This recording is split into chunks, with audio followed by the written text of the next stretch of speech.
The moment she mentioned a family dinner at my in-laws' house, I knew something was off. She wore a bright smile, her tone casual, as if it were a simple invitation. But I understood the unspoken message. These dinners were never just gatherings. They were carefully orchestrated reminders that I was an outsider. I had witnessed it all before, the polite yet distant dismissals, the subtle glances when I spoke, as if my words held less weight. Her father's conversations always revolve around a definition of true success, favoring tales of inherited wealth over stories like mine, of a man who built everything from the ground up. Yet, after years of enduring these subtle rejections, I had convinced myself that things might have changed. We had been married long enough. Maybe, just maybe, they had finally accepted me. So, with cautious optimism, I agreed to go, determined to make the best of it. I wore the suit she had chosen for these occasions, ensuring I looked the part. As we approached the estate, it was as imposing as ever, grand, opulent, designed to command reverence. A long driveway lined with statues and exotic trees stretched toward the entrance.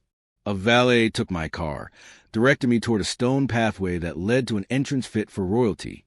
Inside, everything remained unchanged. The clinking of glasses and waves of laughter echoed beneath towering ceilings.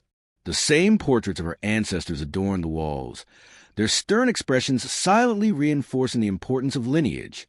The air was thick with the scent of aged wine, accompanied by the soft melody of a pianist playing in the background. Vanessa stood beside her mother near the dining area, draped in something elegant and undoubtedly expensive. Her father, Richard, poured drinks for a group of impeccably dressed men, their laughter exaggerated, as if he had just shared some profound wisdom. Her siblings moved effortlessly through conversations, at ease in an environment that felt anything but welcoming to me. Straightening my cuffs, I took a steadying breath and turned to Vanessa. The moment she saw me, her face lit up, and she strode over with a warm smile. "Hey, you made it," she greeted me, her voice bright. Keeping my tone even, I nodded. For a fleeting second, I allowed myself to believe that perhaps this time would be different. She leaned in, kissed my cheek, her familiar scent washing over me. "Come on, let's take our seats." Relieved, I followed her to the grand dining table, finally daring to believe that I belonged. But just as I reached for a chair, she hesitated, her fingers grazing my arm. "Oh, honey," she whispered softly. I blinked. "I saved you a seat at the other table." I followed her gaze to a far corner of the room, where a smaller, mismatched table stood apart from the grand dining arrangement. A handful of younger cousins and teenagers sat there, their meals served on plastic dishes. The kids' table. I waited for Vanessa to laugh, to say it was just a joke, but she didn't. She simply smiled as if nothing about this was unusual. I glanced back at the main table. No one seemed to notice, or perhaps they did and simply didn't care. Conversations flowed uninterrupted. Wine glasses clinked and laughter filled the room. Nothing had changed. The fact that I, the man who had married into their family, was being treated as an afterthought didn't seem to trouble anyone. Turning to Vanessa, I searched her face for an explanation. "Are you serious?" I asked slowly. She didn't flinch. In a hushed tone, she replied, "We just didn't want to rearrange the main table. There wasn't enough room tonight." My mind raced. Years of dinners. Years of swallowing my pride. Years of being the accommodating son-in-law. And still, after all this time, this was where they placed me. She reached for my arm again. "Daniel, it's just a seat. It's not a big deal." But it was. It wasn't just a chair. It was a message. A quiet, deliberate reminder that no matter how long I had been part of this family, I would never truly belong. For the first time, I saw it clearly. No matter what I did, no matter how much I gave, it would never be enough. A cold certainty settled over me. My fingers tensed at my sides, and then I let go. I didn't argue. I didn't plead. I didn't ask her to reconsider. Instead, I stepped back, taking the grand dining table, the chandeliers, and the indifferent faces of people who barely acknowledged me at all. I set my napkin down. Without a word, I turned and walked toward the exit. I didn't shout. I didn't cause a scene. I moved with the same quiet composure they had always expected of me. But this time, I wasn't following their script. No one spoke. Vanessa barely even looked up. They had always assumed I would comply, that I would take the seat they assigned without protest. But I didn't. Instead, I pushed open the door and stepped into the frigid night. The wind was sharp, unforgiving, biting into my skin, but it was real. I exhaled, watching my breath dissipate into the darkness. For the first time in years, I released the weight I had carried. I was done, no longer an outsider, no longer their problem. The wind cut through my suit as I stood outside the towering mansion, my breath steady despite the storm of thoughts swirling in my mind. The weight of the years I had spent trying to belong, trying to prove myself, pressed down on me. I took a deep breath.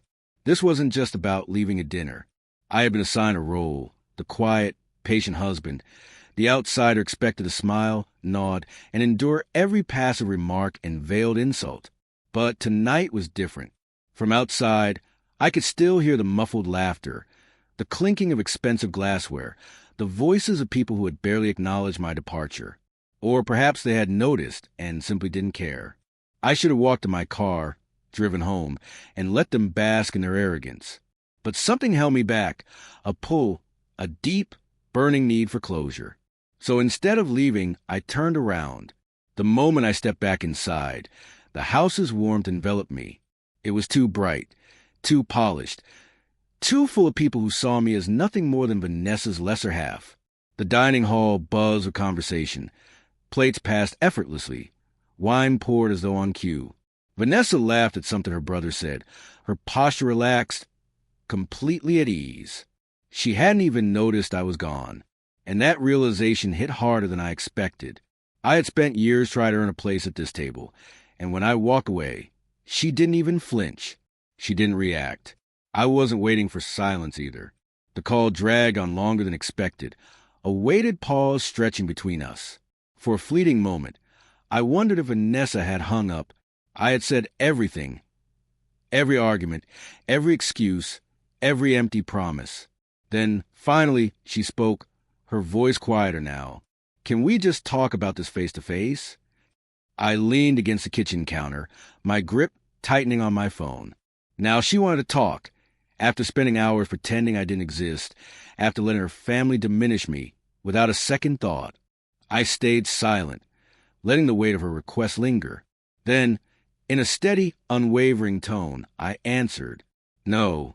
When we talk, Vanessa, you don't get the last word. You had your chance at that dinner. You could have stopped it before it even happened. I didn't think it would bother you this much." The words cut deeper than expected, because what she really meant was, I didn't think you'd stand up for yourself. She was used to me tolerating it, used to me being the spouse who let things slide for the sake of peace.